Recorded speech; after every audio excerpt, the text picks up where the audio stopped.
Hai guys, balik lagi bareng gue Ryan.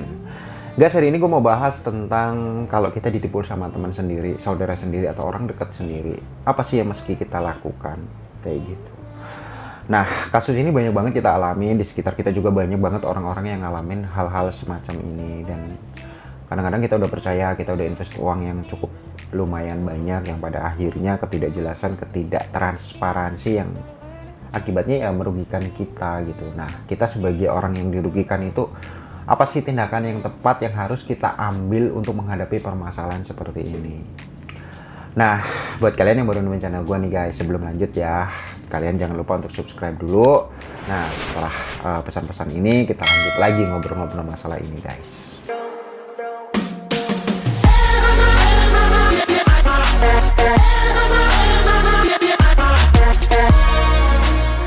Nah guys, kadang-kadang kita itu serba salah ya. Kenapa? Karena yang dihadapin itu kan kayak teman dekat kita sendiri, saudara sendiri, teman bisnis lah, keluarga atau apa yang pada akhirnya ya hubungan jadi nggak baik gitu ketika ada masalah-masalah seperti ini. Nah, pada intinya kalau kalian mau ngambil tindakan, ada beberapa hal yang harus kalian pertimbangkan dulu. Yang pertama adalah mengenai cerita awal dari kerjasama ataupun investasi yang diberikan. Kalian harus ingat-ingat dulu, bila perlu ditulis. Jadi, apa sih dulu perjanjiannya, bagaimana sih? Ucapan dia bagaimana sih? Ininya dia bagaimana sih?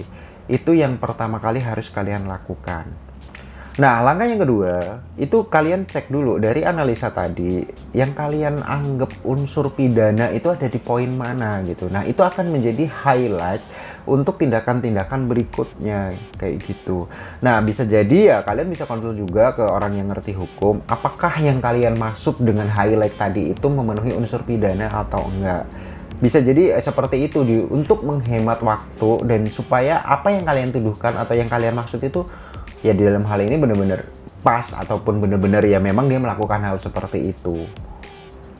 Nah, langkah yang ketiga, sebaiknya diverifikasi dulu ke orangnya. Apakah yang kalian tuduhkan itu benar apa enggak? Masalah orangnya nanti mau ngelit atau segala macam ya itu urusan dia. Tapi kalian punya data, kalian punya bukti, dan kalian harus dengar apa jawaban orang yang kalian percayai tersebut.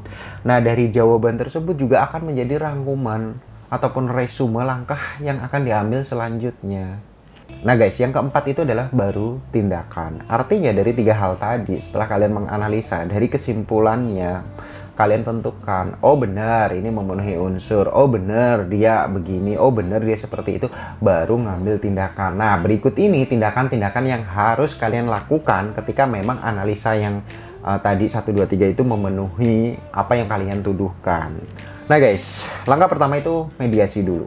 Artinya mungkin kalau kalian nggak bisa, kalian bisa minta bantuan pihak ketiga, saudara atau siapapun atau teman, atau mungkin kalian bisa komen di bawah, siapa tahu nanti gue bisa bantu mediasi ya permasalahan-permasalahan seperti ini ya, nggak ada salahnya seperti itu. Jadi dimediasi dulu dengan tuduhan kalian segala macem, ya udah balikin lagi ke dia.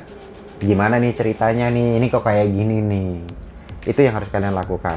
Pokoknya tetap kita harus kepala dingin, kita harus menyelesaikan dalam hal ini itu harus ya menggunakan otak.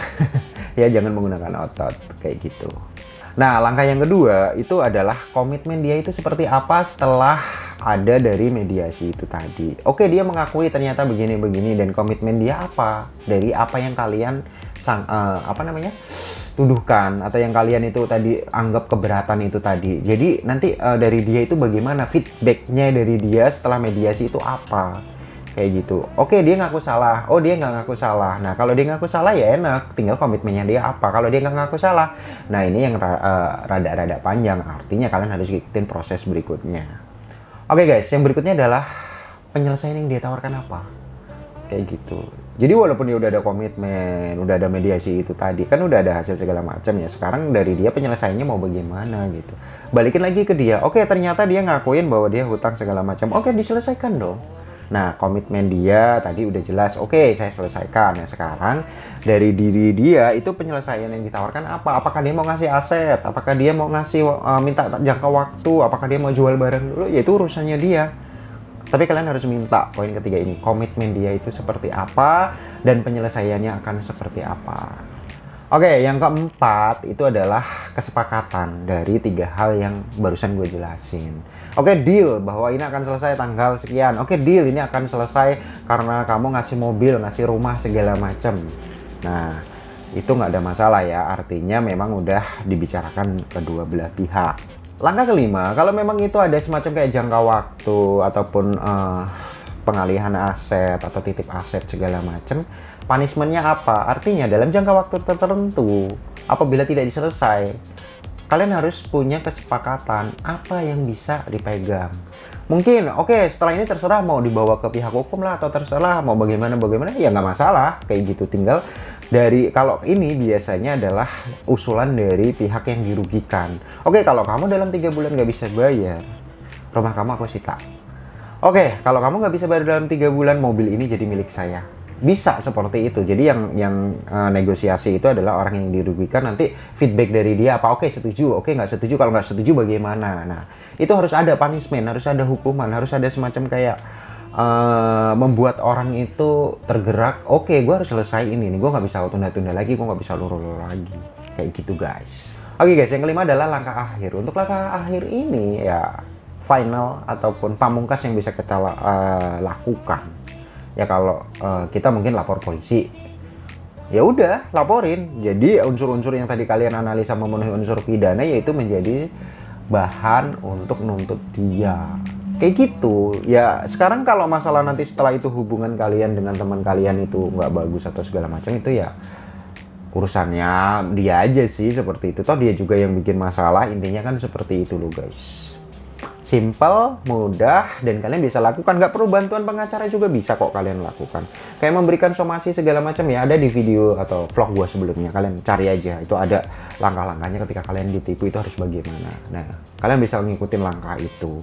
Pokoknya dalam hal ini kalau memang kalian tidak jelas dengan informasi yang gua berikan guys, komen aja di sini, atau kalian bisa visit ke IG gua di Ryan JR Official. Di situ kalian bisa DM, nanti kita bisa ngobrol ya. Guys, semoga informasi ini bermanfaat dan berguna buat kalian semua. Buat kalian, gue ingetin lagi nih yang belum subscribe. Jangan lupa untuk subscribe dulu ya guys ya. Kita jumpa lagi di informasi review dan rekomendasi berikutnya. Dadah!